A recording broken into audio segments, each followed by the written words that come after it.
On assiste donc à un bras de fer ce matin entre Donald Trump et Joe Biden. Oui, alors que le résultat final de l'élection est encore très incertain. Joe Biden a pris la parole il y a 45 minutes environ depuis son QG du Delaware.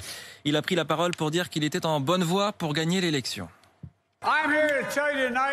Je suis là ce soir pour vous dire que nous sommes en bonne voie pour gagner l'élection. On est content de ce qu'on a fait jusque-là. On est confiant pour récupérer l'Arizona. On va avoir le Minnesota. On est toujours en course en Géorgie. On le sent bien aussi dans le Wisconsin et le Michigan. Et ça va prendre du temps, mais on va gagner la Pennsylvanie. Ce n'est pas à moi ou à Donald Trump de dire qui va gagner cette élection. C'est au peuple américain. Mais je suis très optimiste.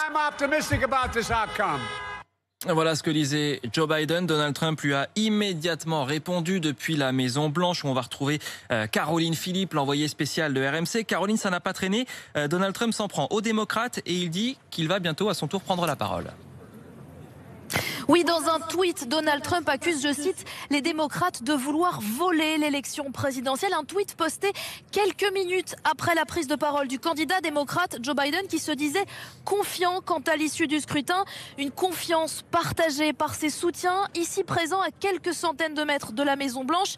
Ils ne se sentent même pas concernés par les attaques de Donald Trump, un menteur à leurs yeux qu'ils veulent voir désormais partir. Ils veulent du changement, mais ces démocrates que j'ai rencontrés ne sont pas pour autant enthousiastes ce matin. Ils sont anxieux, ils ont peur de voir leurs espoirs déçus quant aux résultats, quand ils tomberont État par État, car ils ont écouté ici Joe Biden dans le silence. Aucune effusion de joie, aucun cri, aucun applaudissement.